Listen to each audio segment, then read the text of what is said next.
What's up, guys? You are now partying with Fight Party KO. Come on in, let's party.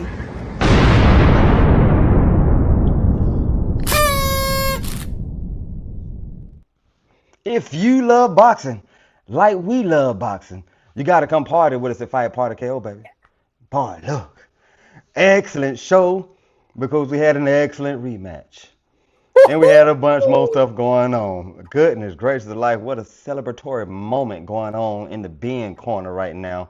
They probably got drinks on everybody.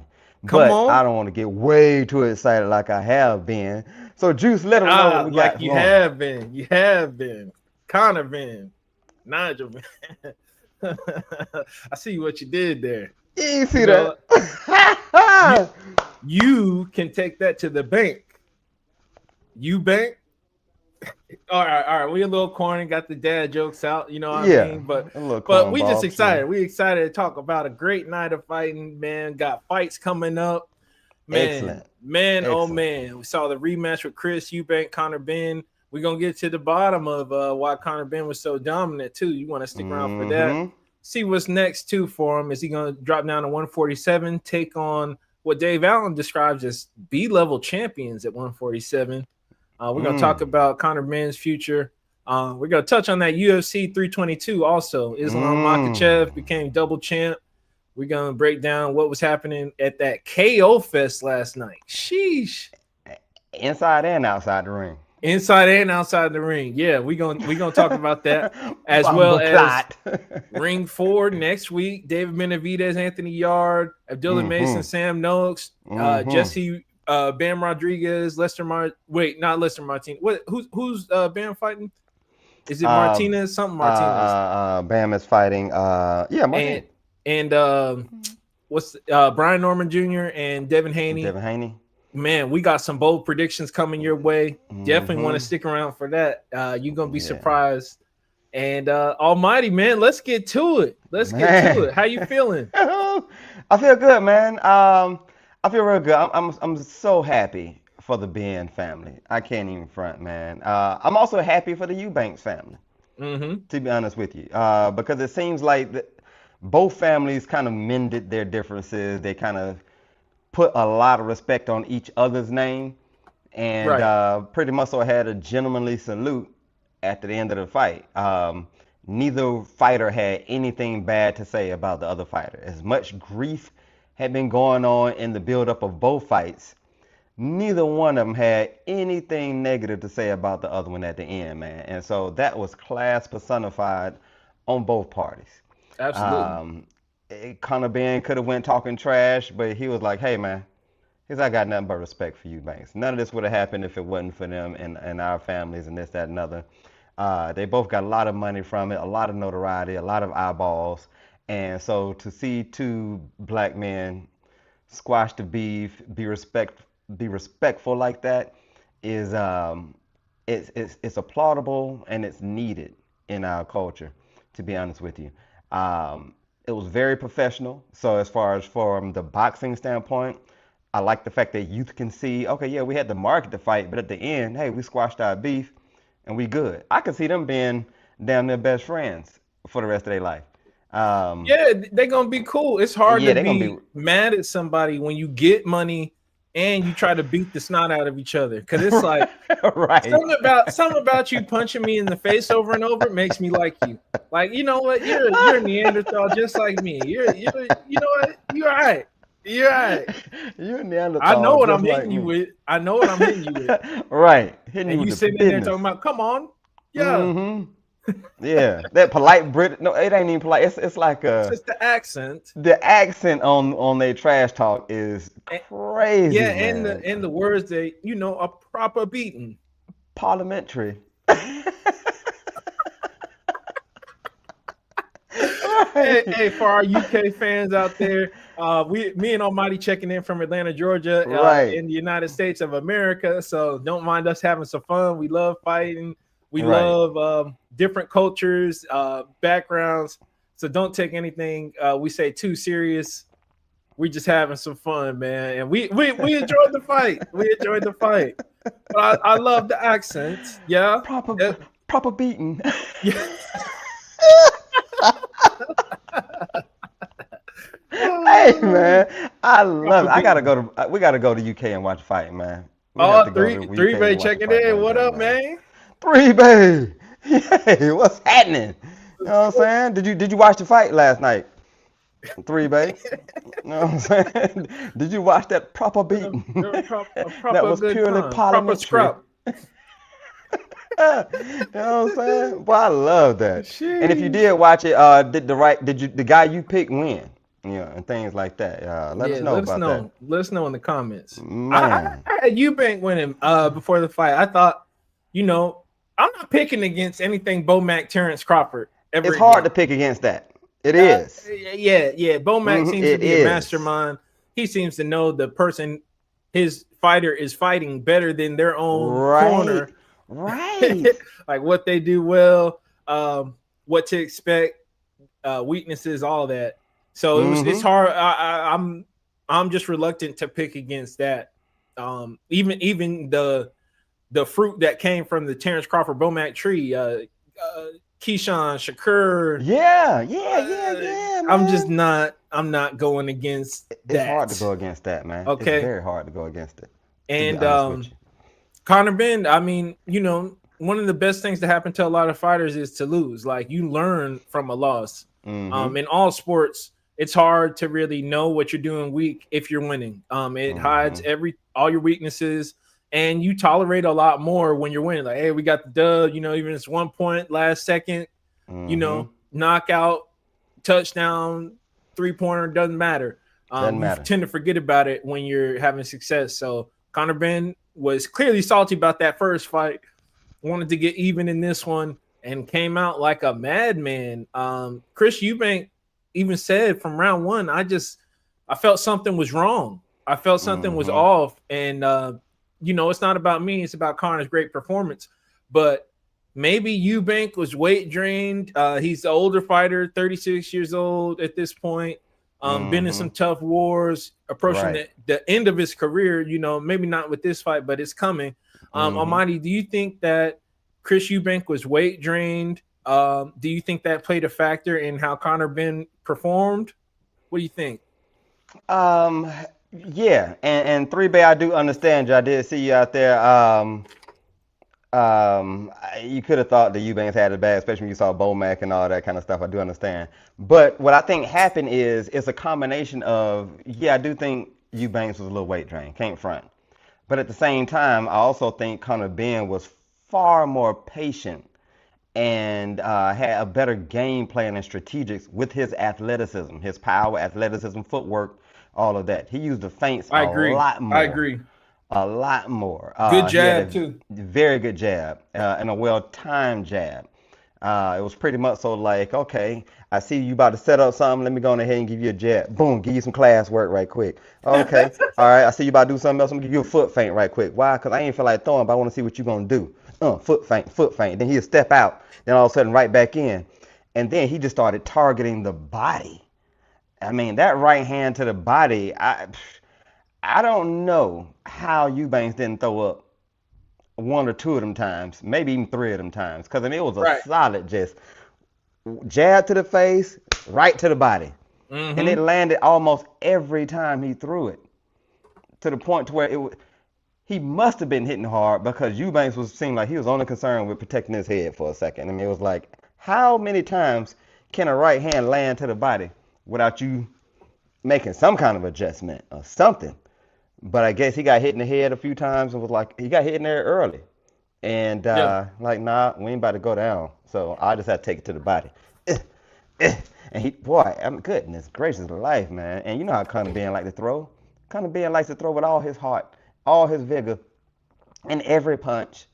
And when he's throwing the jab, it's like that right hand, that rear hand would just lean back a little bit more, and it's like, wham, right to the body.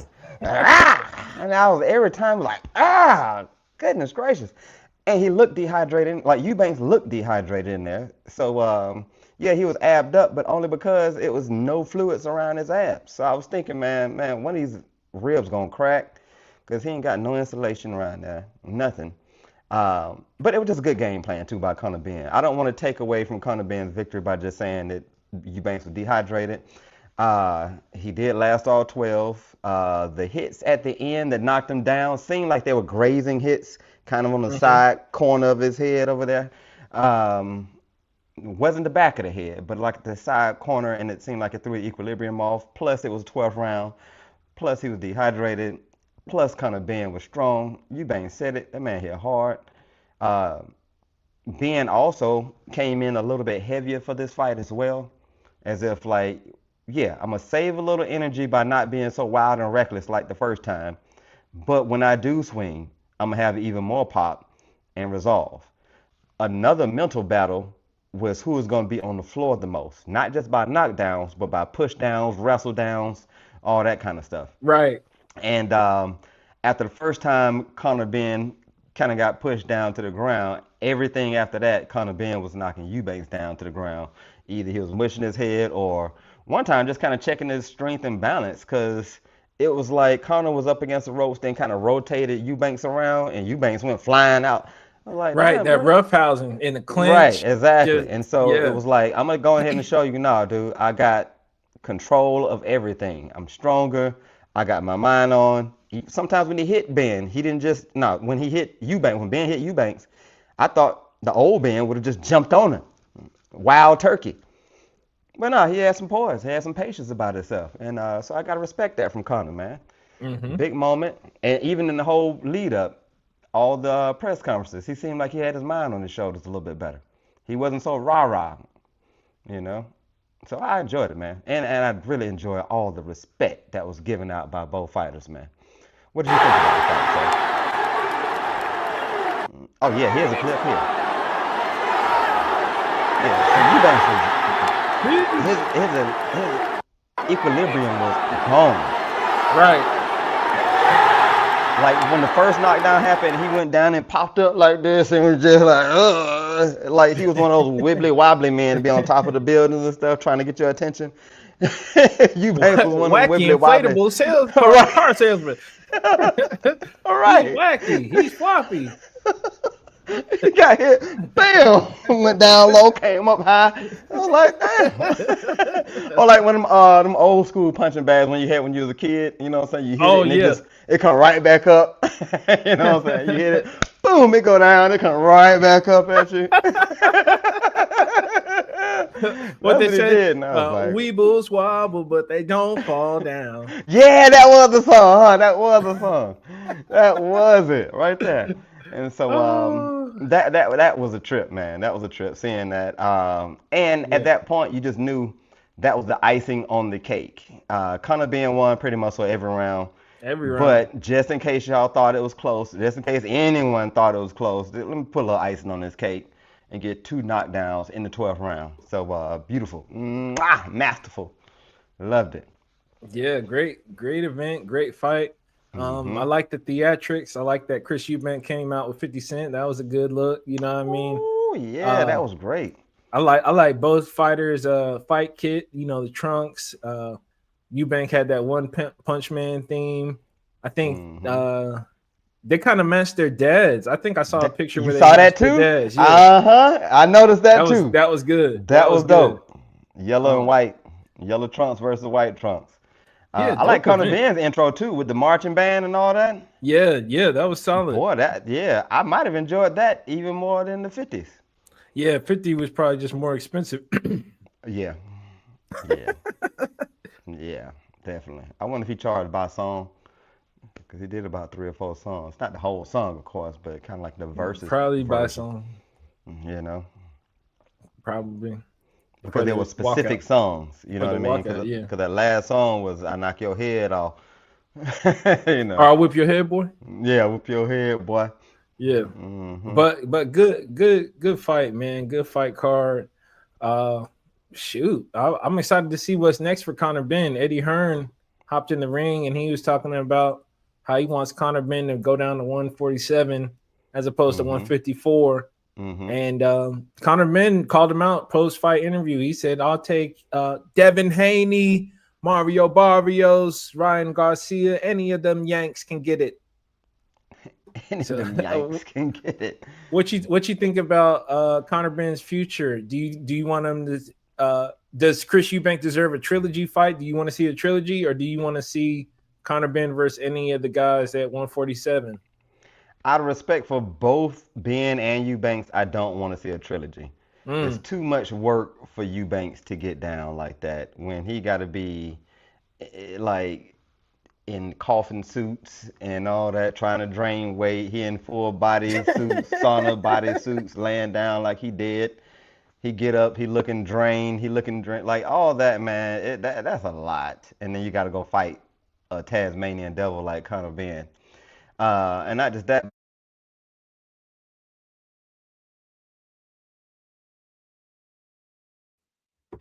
I think we lost you. Audio. I think his mic cut off, but yeah, man, Chris Eubank, he's looking like a corpse, getting down to that weight.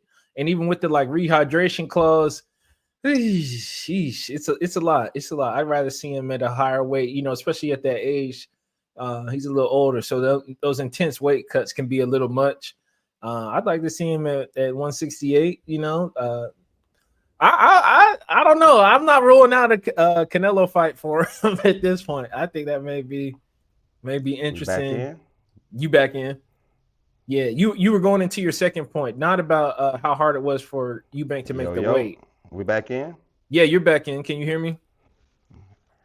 I feel like my mic is in, but I honestly don't hear you now. Yeah, check. Yeah, keep going though. I can hear you.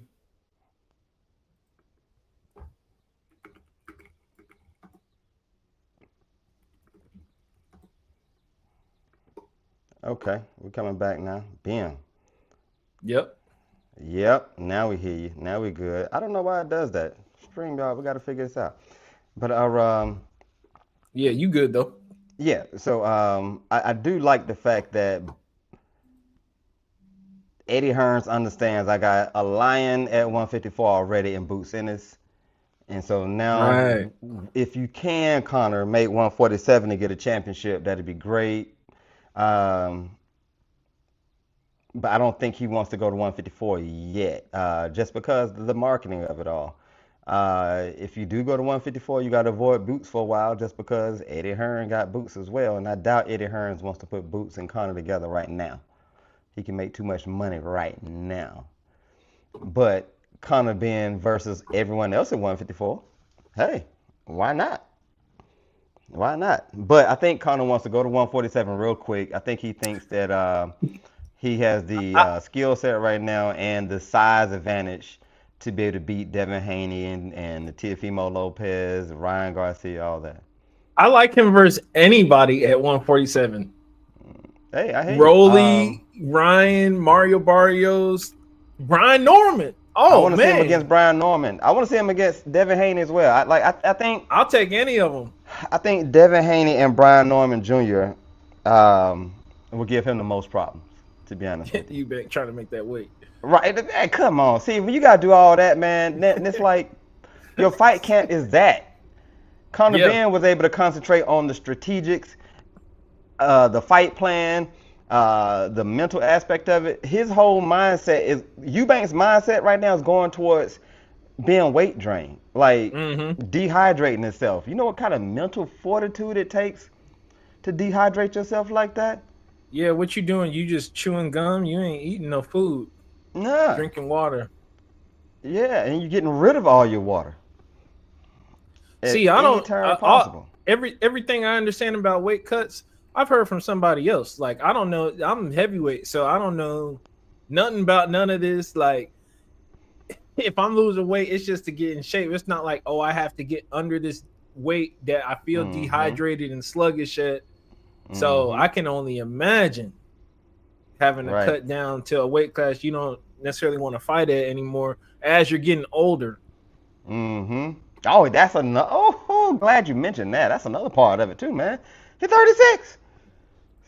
I'm just saying. I remember trying to cut weight a long time ago. I was training this guy, and his dad was his lead trainer and had several of his. Look at that Skeletor, man. That's crazy. That is crazy, man. Crazy. He probably walk around at about 190, 200 pounds and got to drain himself like that. He what, 5'10"? 5'10", 5'11", somewhere up in there, 6 foot, yeah, something. And a grown man, and you gotta, like, I'm not the biggest guy. I don't know if y'all can tell. I mean, these stones kind of get up there and all that, but I'm not the biggest guy by no means. All right, but I weigh like around 180, 175, 180ish, depending on what I've been eating. You know what I'm saying? Depending on my salt intake, my carb intake, but. For me to drop down to 160, that's B. I gotta hit the streets. I gotta go run. I can eat nothing but spinach at night and drink water and lemon water and all that. Yeah, to drop weight, to drop 10% of your weight. Because you can't really feed your muscles that much. Because muscles weigh a lot. You can't really keep feeding your muscles like that. So I mean, it's and then you're dropping weight, getting dehydrated. Easier to get a concussion, and then you got to go fight Conor Benn. It's not like you just go sit on the couch after dropping that weight. You got to fight Conor Benn for 12. I had an attitude sitting by myself, trying to get from, at that time, I was around about 160, something like that, because I was a lot younger. I was probably around 160, 165. But the guy wanted me to cut down to 147. And I was like, ain't no way. He was like, nah. I said, I'm looking at you now. You got a little water on you. We can get out of there. But I'm like, yeah, but I might perish. Like, goodness gracious. Like, I got down to like 158 and was like, I couldn't really function. So, and I still had clients to train, and I didn't want to have an attitude with my clients, but I was having attitudes. And to think about Eubanks doing press conferences, right? I was grumpy, and come home grumpy with myself because I can't eat no saltine crackers. You know what I'm saying? Yeah. And so Chris Eubanks got to go do press conferences, and he got to perform in front of the cameras a little bit. You got to sell the fight. You got to talk that good trash back and forth with CONOR BENN. You still mending your relationship with your dad. Your dad get on the mic and he'll just say some crazy stuff himself. And it's like, just to receive all of that mental, let's say, stimulus while you're trying to dehydrate yourself can be very aggravating and annoying. Mm-hmm. And so I think the biggest part of the fight for Eubanks was cutting weight. I think once he got in the ring, he was pretty much so like, whew, man, I ain't got to cut weight no more. And now I got to worry about this dude hitting me for about an hour. But after that, and now it's time to fight, right? Yeah. Right. whole nother thing you got to worry about. Whole nother issue, man. Yeah. So shout out to you, Eubanks. Shout out to both of y'all, man. Yeah, great event. Yeah. Shout out to you too, Ben. Now I do want to see how well Ben can get down to 147. Like, that might be a task now. Might be a task now because he's a little older now too. Yeah, absolutely. So, yeah, but and then coming back down, and everybody young down there. But a fight with any of those three that's on there, and then you add in Devin Haney and Brian Norman Jr. That's fire. That's fire. Maybe Richardson Hitchens jump up there. Right, Richardson Hitchens get in there too. Yeah. Then look at all the opportunity at 154 besides Boots. 154 I would love to see CONOR BENN and Virgil Ortiz. I would love to see CONOR BENN against Boots, Fundora and Boychuk and all them guys. Bachram, yeah. I didn't rule out Tim Tszyu. Yeah. Keith Thurman. I was about to say Keith Thurman and CONOR BENN would be massive. And there's who else up there? Ramos. Oh, Xander Zayas. Xander Zayas may unify. Xander Zayas. Yeah. So while everybody doing what they doing, Xander Zayas, he about to unify. Yeah, man. And Xander Zayas, he trying to play that pretty boy playboy role. You know what I'm saying? Yeah. He always coming in suited and booted, you know what I'm saying, with all this little fluffy Puerto Rican hair. You know what I'm saying? I see you out there trying to get marketed. I see you out there. Hey, but for the audience out there, just in case you haven't seen it, we did a video on this a couple months ago in our prospects video. We had the 4 prospects we thought were going to be big in boxing.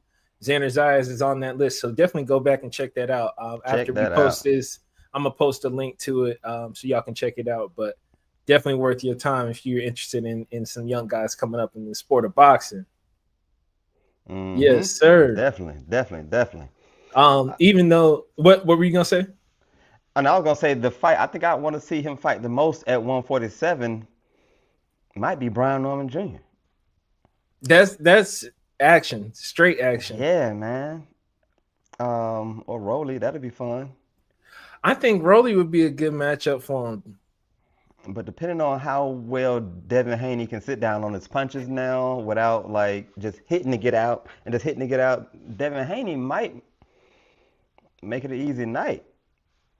Like if Devin Haney can put together all his footwork and all his movement, but then sit down on his punches like he was doing, like let's say Regis or Lomachenko, Devin Haney. Even Regis, I felt like he could have turned it up a little more. His dad told him not to. He listened to his dad. His dad was like, "Nah, stay safe." That's when being a dad kind of works as a disadvantage. Yeah, because you don't want anything bad to happen to your son. Mm-hmm. And then it kind of stunts him right at the end of his like peak. Stunts his growth because if he opened up, maybe he could have hurt Ryan earlier or get a couple more knockouts. He ain't got a knockout since 2019. 3-Bay, who you want to see CONOR BENN fight next? Let us know that. Let us know. You know what I'm saying? I don't see a bad fight for CONOR BENN. I don't either, man. If he's fighting one of those top guys, if he's fighting somebody just random, then because CONOR got a chin on him too, man. CONOR got a granite chin on him. Yeah, he's never been knocked out. Nah. CONOR is right now one of my favorite fighters to watch. Can't even front. What is favorite? Like, man, he's up there with Boots, Abdullah Mason. So he's in the top 5? Yeah, he in my top 5. Your top 5? As far as favorites to watch. Yeah. Okay, and your top 5 was... Test me on that. Your top 5 was CONOR BENN 1. I got Boots, Mason. I like Benavidez. Sir. Yeah.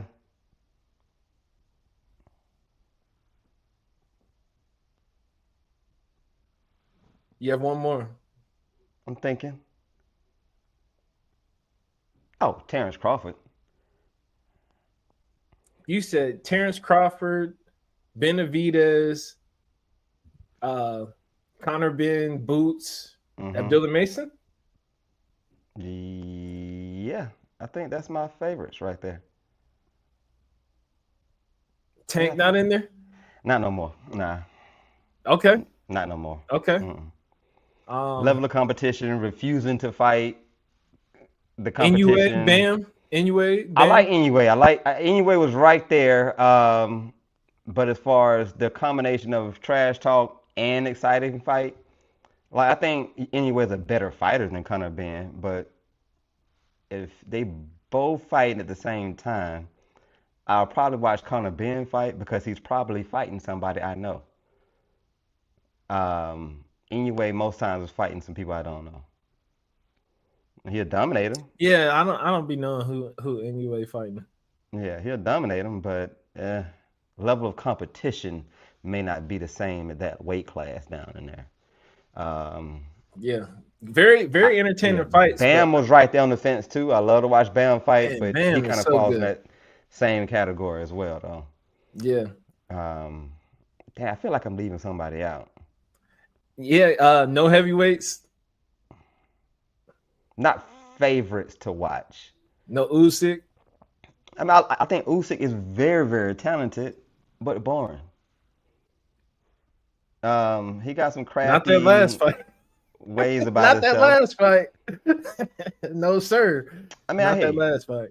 But overall, entertainment value versus CONOR BENN. Interesting take. Yeah, I'm gonna go with CONOR BENN over Usyk as far as CONOR BENN's fighting any one of those guys we just named versus Usyk fighting anybody in the heavyweights. I'm gonna probably rather watch the CONOR BENN versus those names. I'm just saying. I can't think like Usyk versus Moses Atalma. I want to see it. Yeah, that's fine. Fabio Warley, okay. But CONOR BENN versus Brian Norman Jr., I'm watching that. CONOR BENN versus Rolly Romero. No, you got a good case. You got a good case. I'm with you. Yeah. Good strong case. He in my top 5. Yep. Even though boxing was popping, so was UFC last night. UFC 322. And real quick before you get into UFC, because we asked 3Bay a question, he answered it too. He said Boots. He said just want to see that matchup. Oh, I my hear bad. you, 3Bay. No, I do hear you, 3Bay. I do want to see that too. Boots CONOR BENN. I think that's fire. I think it's fire. That's fire. I just don't think Eddie Hearn will do it right yet. Right, but as far as in the ring, what that'll look like, super fan friendly. That'd be fun. Probably a fan friendly build up too. Yeah, will be definitely. Yeah, somebody who could get Boots talking a little more. Yeah, love that 3Bay. Appreciate that, sir. Yeah, because Boots likes to show in the ring more than he is gonna big talk it. Definitely. But CONOR BENN, he's kind of he learning how to just sell overall. Oh yeah, overall. Yeah, even when he's doing side interviews, CONOR BENN is entertaining. Yeah, he gonna sell the fight. He's valuable at this point to selling the matchup. Yeah, he's valuable. And he cleared all his egg allegations, PD scandal and all that. So all that. Yeah, he's on the he's it's like the second half of his career. New fresh start. New fresh start. Love it. Yep. All right. What were you saying about UFC though? Yeah, last night UFC 322, Islam Makhachev became double champion, defeating Jack Della Maddalena.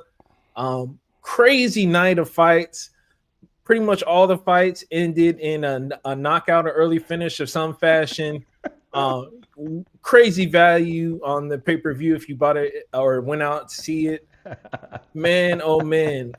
Really just the last 2 fights went to the decision, involved a lot of grappling, but oh my goodness. Hey, I'm laughing because Juice kept sending me clips last night of a knockout, and it was like every 5 minutes it seemed like he was sending me another knockout clip. I'm like, damn. That's why I was laughing right there. People were getting busy. I was like, if Dana White can capture this kind of magic that he has with the UFC and relays that to TKO boxing, we are in for a treat. If there's a league where it's like the UFC event, it's going to be good because they're forced to fight each other, and it's a system in place and it's a league. So last night, 322 delivered. Great event, great matchups, and very, very entertaining in the ring and outside the ring. I know a lot of fans were disappointed with Valentina and Zhang, how that fight involved a lot of grappling. And Islam, he's from Dagestan, so they get down on the wrestling. They're going to grapple and not let you up if they don't have to. Right. And very dominant performance from the champion.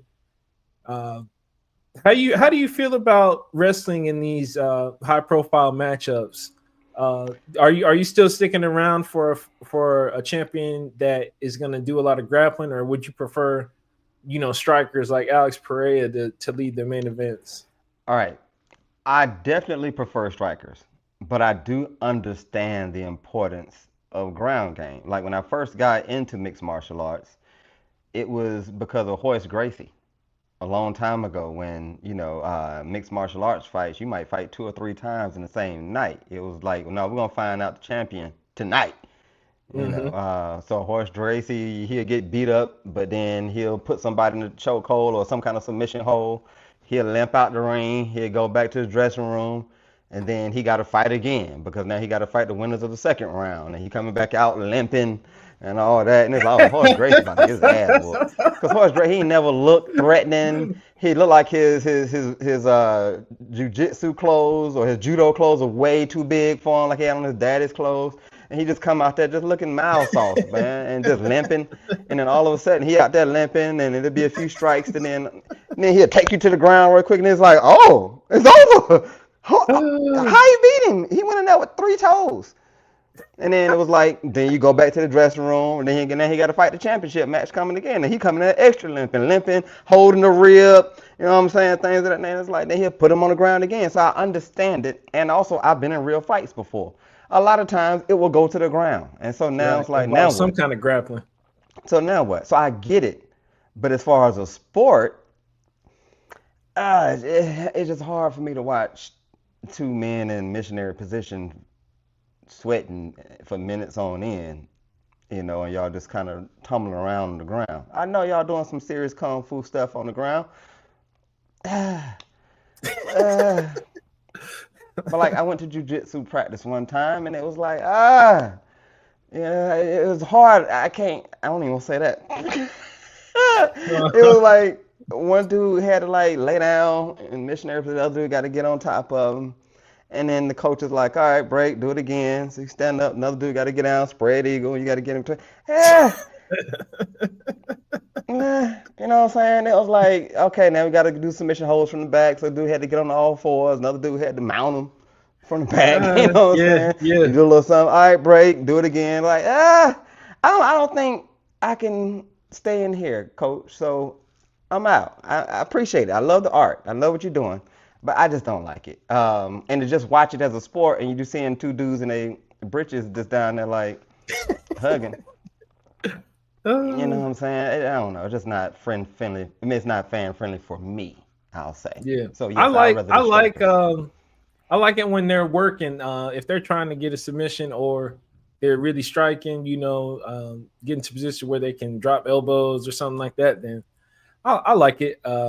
And, just from watching more, I've grown to appreciate just all different styles at this point.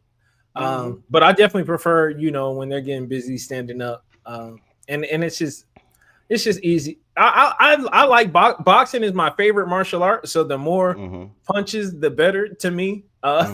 Just period.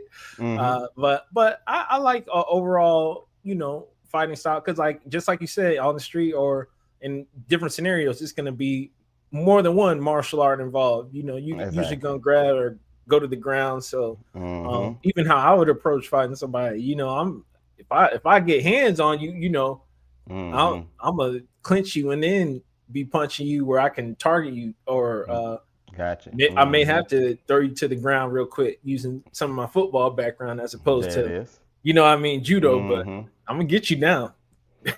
and good point you made about, like, I do like seeing people go from like half guard switching to full guard to get position, or trying to catch someone. Let's say you're down and someone got you in full guard and they're throwing punches at you, and you're able to catch that punch and get them into an arm bar or something like that, or get them into some type of chokehold. I appreciate that, but not just laying there. But when both y'all done got tired, both y'all kind of like at a stalemate, and we just kind of breathing, looking at the refs, and you in a Aki position B. It's like, I don't know, man. My nerves get bad if I be in the Aki position like that. I don't know, man. Yeah. Man. But UFC, shout out to you. Y'all build it up, and it was a. Did you see the tussle that was outside the ring? Man, so that was Dylan Dennis involved. He was at the heart of the action against all the Muslims. Goodness gracious. And Dylan Dennis, he's just one of those people that knows how to make everybody upset. And Dana White banned him after that from future events. And apparently that was Islam's team that approached him and started attacking him.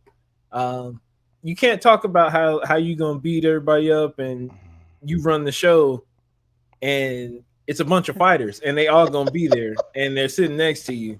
Like, fighters don't play that. This is the fight game, and they are about that action. And them dudes from Dagestan, man, with the chin strap, no mustache, right. Buzz cut. They do not play, and they don't play about religion, and they don't take no disrespect. So you talk about you gonna do what to who? Oh, we gonna see you, and we 30 deep, Right. At one point, I saw this man boots up in the air, like Oh, his shoes were up in the air where his head was down toward the ground. You saw his feet up in the air. dang. And did you see the fighter who kicked when his feet were dangling? Yes. Like, Yes. oh yeah. It's just, Man. if there's one place I'm not gonna start a fight at or be involved in a fight, it's gonna be at martial arts event of any Right. kind, boxing match, Right. UFC. Mm-mm. I'm not starting a fight there.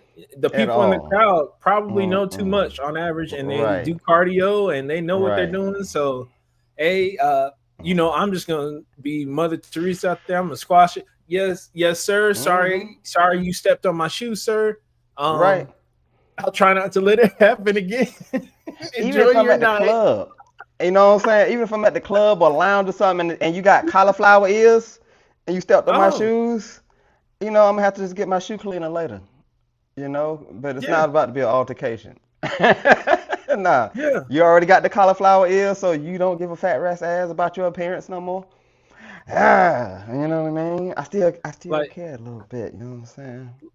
Like you stepped on my shoe. Let me buy you a drink. Right. I owe you a drink. Right, man. Right. Oh, wow. Man. I'm honored that you know what I'm saying? I was able to be in your presence. You stepped on my shoes. Let me get you a drink, sir. I will never wash this shoe again. See what's going on crazy, with this man. This is crazy here. And then it just turned into like a big school fight. Bam, bam, bam, bam, bam, bam. Here go a chair.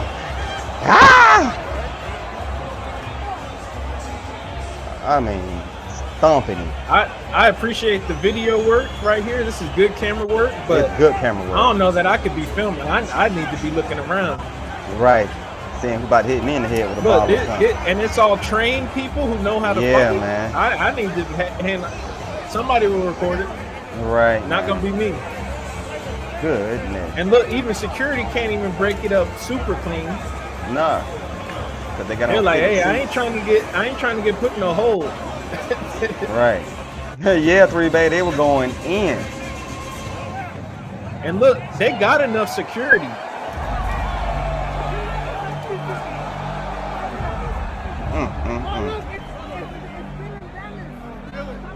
Yeah. So they recognizing it's Dylan Dennis at this point. Right. And he was alone, I guess, or they said he kept sitting in everybody's seat. Like he had his own seat, but he would find out which fighter was sitting in a certain seat, and then he'd go sit in their seat. Yeah, he came to start trouble for sure. Oh yeah. And Dana White said it was his fault. He was like, man, they told me what was going on, and he was like, just let him go to the fight. Next thing you know, it was a melee. But look, it's still, that's a lot of people to break up. It is. And you can't be rough handling. Look at this. Look at this. Yeah. Wow. Woo. Woo. Judo kick. And then the dude right next to you just started punching you. Wow. You just got kicked in the jaw. And then the dude next to you just happened to have on green, starts punching you in your face. And look, you can't even, and it's still going. Still going. And look, you can't, you need like 4 dudes to hold him. He good with his legs. Yeah. He's like, oh, you gonna put me in the full Nelson, we just gonna tag team him then. I'm gonna jump up and then kick him not once, but just like, nah, bro. Nah, I'm good. I ain't starting. I am Gandhi in there. I am Martin Luther King. I am no, I'm not doing anything violent at a violent event. Exactly. Because if I'm at an event, one, I'm gonna be dressed a certain kind of way, I ain't gonna front. And because I'm dressed a certain way means I might be trying to pull a little slim out of there. I might have a slim with me. You know what I'm saying? Right. And if not, then I'm trying to pull a slim out of there. So my mind is thinking about what I'm doing after the fight. You don't want her in no fight. And I ain't trying to get locked up so I can't go smash later. Right. Nah, B. Right. Why have an angry face and get locked up and you're in jail for the rest of the weekend with the anger face when you could have been just excused all that and smashed? I mean, It was just me, but maybe because I'm a little bit more mature now. You know what I'm saying? Y'all see that? But yeah, man, going to jail for nothing like that, man. Or getting my ass whooped. You know what I'm saying? Like, you can get up with them dudes, man. They wrestle bears. You know what I'm saying? I mean, you get and think about everything you have to watch out for. Like, it's not just punches, it's kicks, it's holds, it's knees, it's elbows. You could throw you a punch, like, oh, I'm getting in there. Your punch get caught on your elbow kick. Yep. You know what I'm saying? Now your shit is backwards. Like, oh Lord. Now you going out there, you limping, but because your arm hurt, because your elbow in the wrong spot. You know what I'm saying? It's like, you an arm bar, then they transition to the guillotine. Now you waking up like, nah. You know what I'm saying? Get choked out. And then your girl looking at you get choked out, and you looking at your girl, get choked out. They dragging your feet, dragging on the ground. She can't do nothing. She can't do nothing. She can't do a damn thing. What's she gonna do? Try to twerk for him real quick? Oh no, they ain't. They don't care about that. Once they locked on that target, it's over. Oh yeah.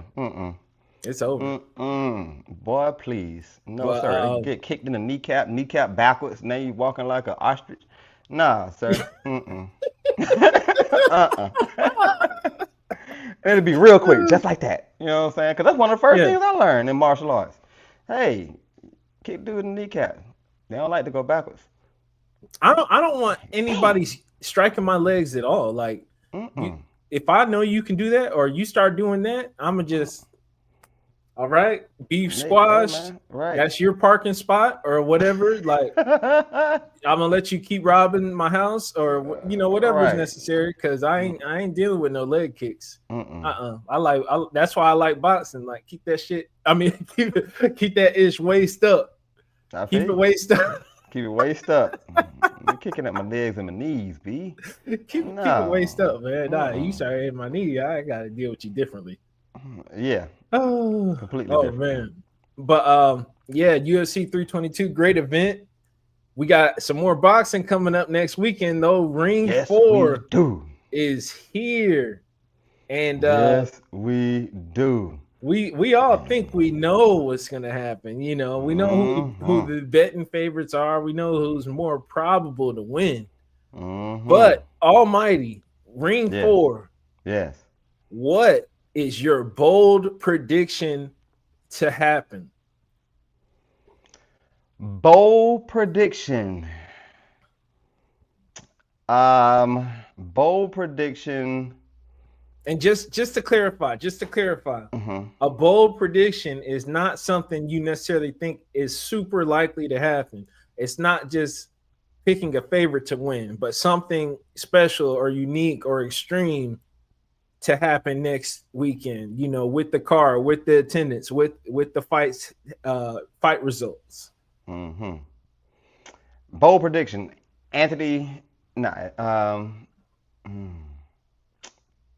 No, okay. Bold prediction. It got to be bold. Bold prediction. Abdullah Mason gets knockout of the year. Ooh. Knockout of the year.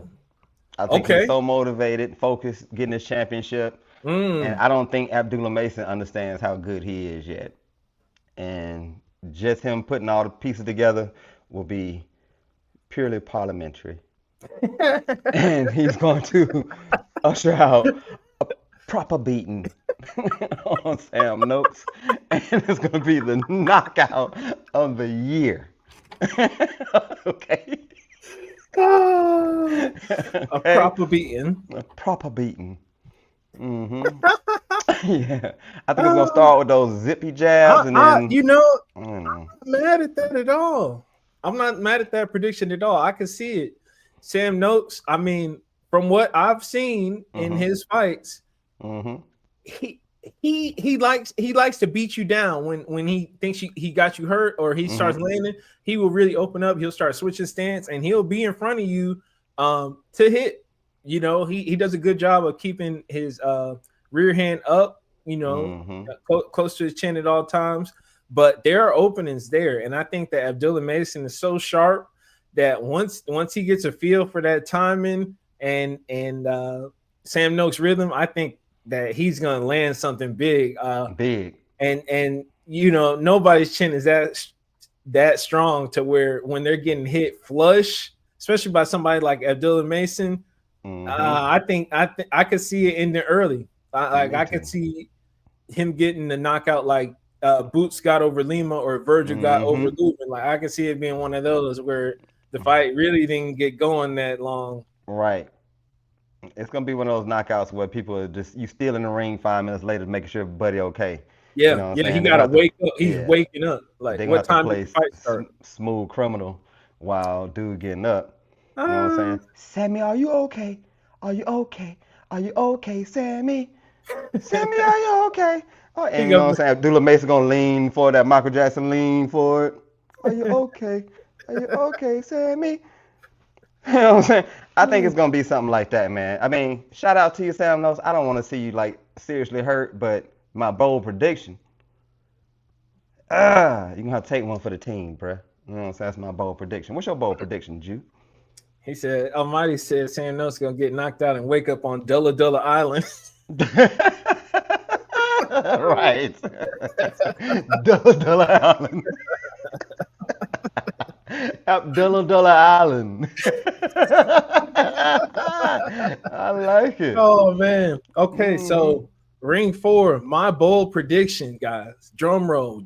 What is your bold prediction, sir? My bold prediction is every fight will end in a knockout. Ooh, I like that. Think about it. I like Think that. about it. Hey, Bam Rodriguez, he seemed to get everybody out of there. So you know he's gonna press forward. Very good chance of his fight ending in a knockout.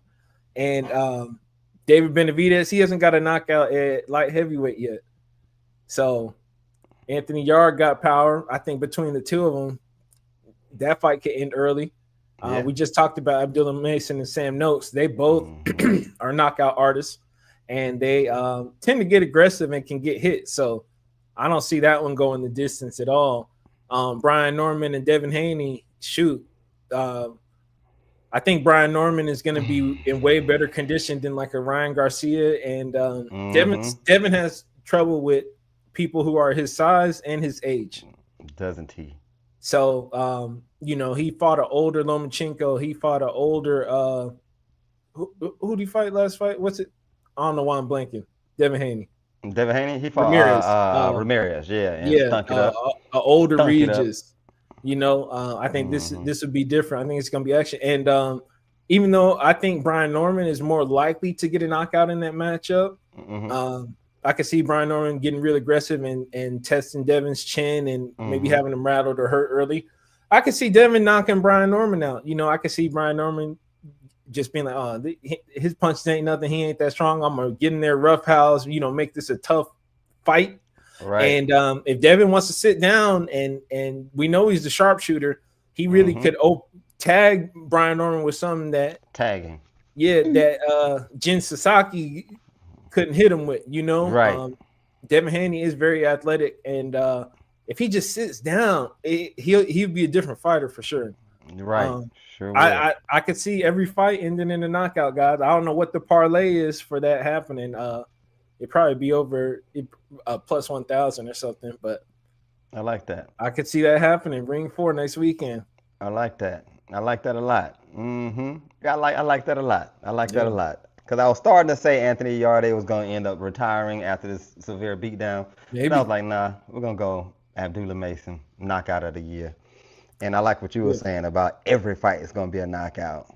Yeah, because that's bold to claim that, but it is bold. Dude, it feels like it's in the air, right? It does feel like I don't really Collins type shit.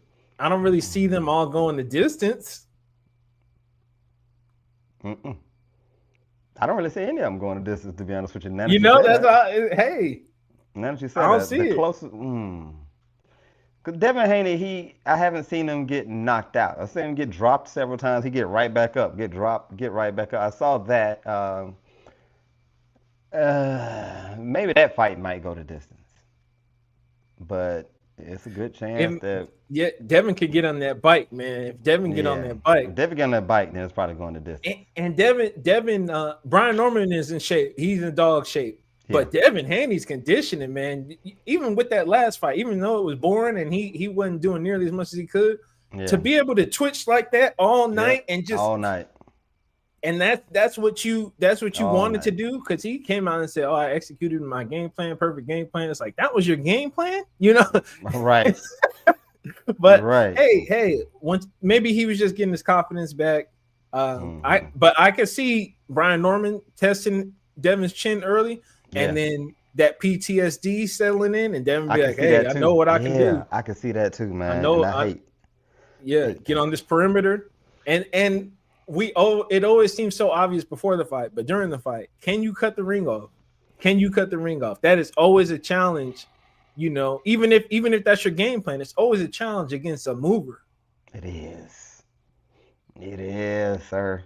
And when a mover as athletic as Devin Haney doesn't want to get hit, it's gonna be hard to do something, man. I mean, you can try to cut the ring off as best you can, throw some body blows best you can. Try to hurt his hips if possible, Brian Norman. Maybe he can't move around as much. Hit him in the hip flexors a few times, something like that. If the ref on this side over here, hit him in this hip over here. You know what I'm saying? If the ref on this side, then hit him in this hip. You know what I'm saying? Stuff like that. Start hitting his jab, hand, shoulder. Like whatever he jabbing with, start punching that shoulder a lot. Got to slow down his jab. Got to slow down Devin Haney's movement. Got to do that. Why am I saying this against Devin Haney for Brian Norman Jr.? Because A-Town, ho. That's why. Stand up. A-Town is some vent. Yeah. Hell. Fuck wrong with y'all. Excuse my Francois. Hey. Y'all see the hat? Yeah. Y'all see the hat? You know what time it is. Hold on, man. Love you, Devin Haney. You good. I mean what I'm saying? Otherwise, I would have been rooting for you. ATL, stand up. Man. ATL, got to go ahead. Stand up. Oh, man. Crazy card. What's your favorite fight on that lineup? Favorite fight on that lineup is favorite fight will be Devin Haney, Brian Norman Jr. Favorite fighter, Abdullah Mason. Yeah. He seems like he's gonna be that guy. We can that American boxer that we can just trust, that's gonna go after the belts and be great, not fall off. Yeah. And I've put Benavidez second as far as favorite fighters on that card. I like the way he talks trash and all that. But Brian Norman Jr. is real close. Brian Norman Jr., he's been benefiting from this media cycle. Man, just how down to earth really is. And that sense of self. And funny and he got boxing star power. Definitely. Yeah, because he's focused, confident. Yeah, I like boxers who are true to themselves. Yeah, that's why I like Abdullah he's authentic. Mason. That's why I like Benavidez. They're themselves. They ain't trying to be nobody else. I feel like Teofimo tries to do something sometimes. Yeah, like he's trying to, like he's, I'm gonna try to be fake racist to get clipped. Like, why? You're overthinking it. Just be you. You know what I mean? Unless that is you. But like you trying to troll, just leave with the skills and communicate to the public. But I don't know. Like I thought it was amusing when Tio was like reading the book at the media day. Remember when Keyshawn was talking to him? Right, exactly. And he was acting all mysterious. I like stuff like that. Was he reading like The Art of War or something like that? Yeah.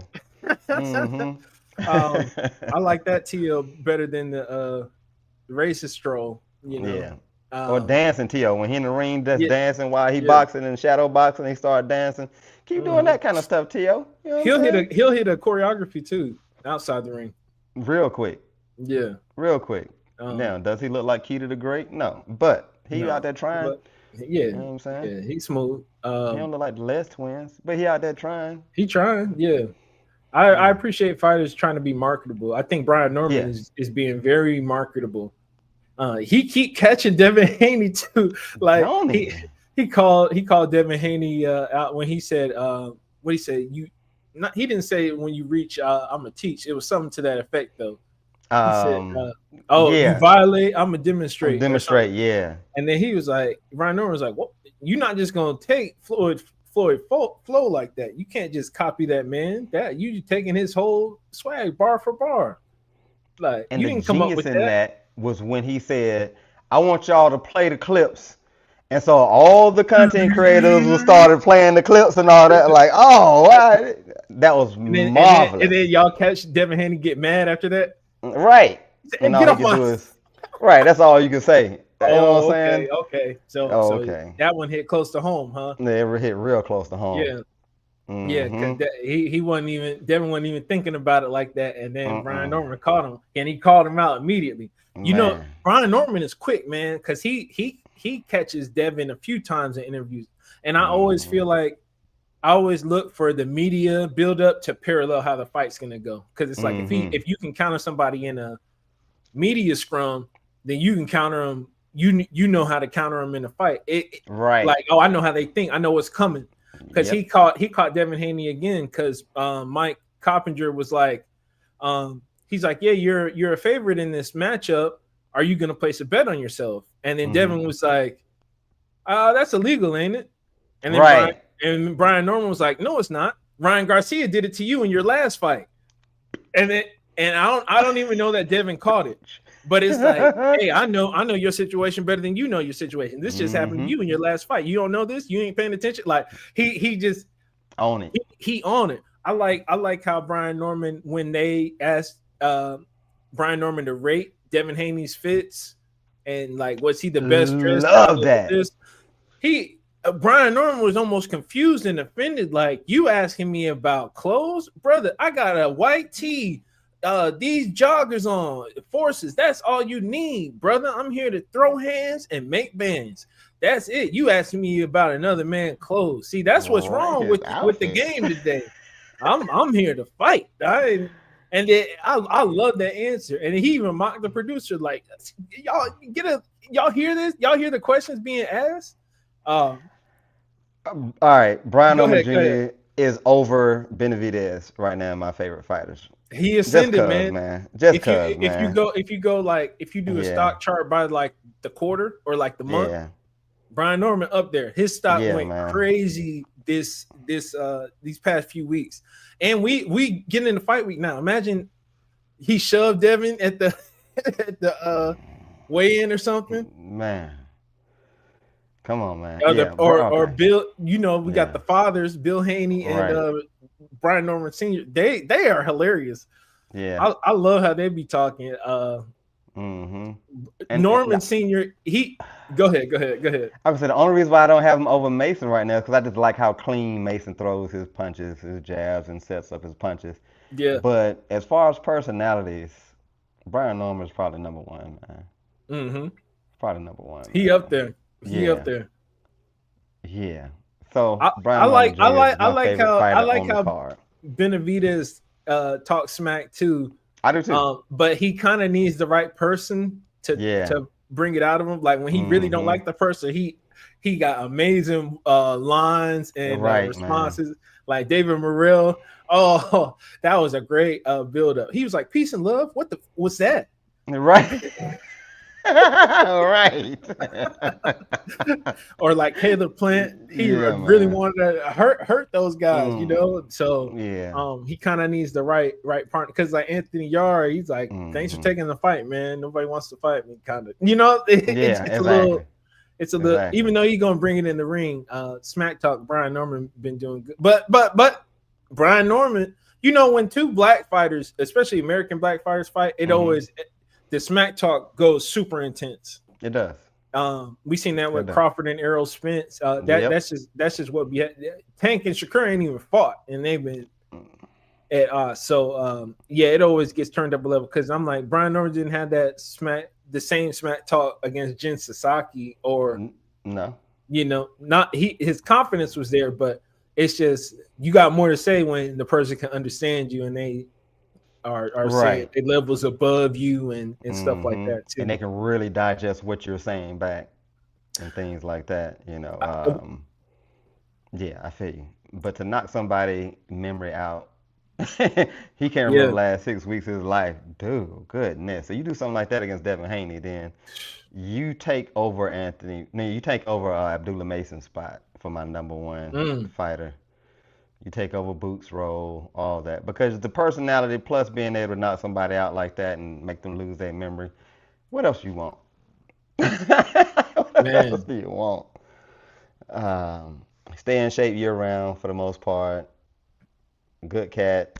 He loves his dad. His dad loves his son. Yeah. His stock has definitely been just running up, just shooting up. Shooting up, man. I think Devin kind of gets in his own way when he be talking smack, because he be trying to belittle his opponent so much that it makes it look like he's taking a weak fight. Right. Like, no, big him up. That makes your fight even better. Yeah. Talk about how impressive you're gonna be as opposed to how pathetic he is. Because when you start Brian talking, Norman been doing too. Brian Norman been giving all the credit. I'm gonna give you credit, brother. But watch what happens, brother. You're at the top. Yeah. So once I beat you, brother. Right? Nah, chill, brother. I give you that. You doing your thing, brother. Yeah. Brian Norman Jr. definitely salute, man. Mentally, he got the edge, I think. Definitely. Love that. Love it. Yeah. Hey, great show, man. Great show. Man, thanks for tuning in, everybody. We're going to come every Sunday service. That's the name of our Sunday live stream, covering everything in top combat sports. We got UFC on here. We got boxing. Anything interesting happening, we're going to get to the bottom of it. So check in every Sunday, and we're going to bring y'all some content throughout the week too. More polls, more shorts. Just go ahead and subscribe. If you haven't subscribed to the channel, leave us a like, comment. Let us know what fights you're looking forward to, what you think is going to happen. And that's Almighty. It's your boy Juice God. You know what I'm saying? And it's a party here, so share the party. You know what I'm saying? Y'all know some more people who like talk trash on boxing. Which we know you do. We know you do. You know what I'm saying? Know when y'all going to the barbershops, y'all talking boxing, we with some of the other folks. So share the videos out, man. It's a big part of it. You see, we like to have fun. You know what I'm saying? Oh, yeah. Yeah, join the Party party. doors open. 3Bay. I appreciate you, 3Bay. You know what I'm saying? Anytime, feel free to come on in and let us know what you think. When we see you on that 3Bay, we're going to treat you like you down that part of the show. So be ready to answer some of the questions we got to answer. Hell. How about that, 3Bay? Absolutely. Love it. So, we good? We good. All right. Well, like he said just a second ago, I'm your man, ALLMIT. That's Juice God over there. Together, we are Fight Party KO, and all of y'all are part of the party.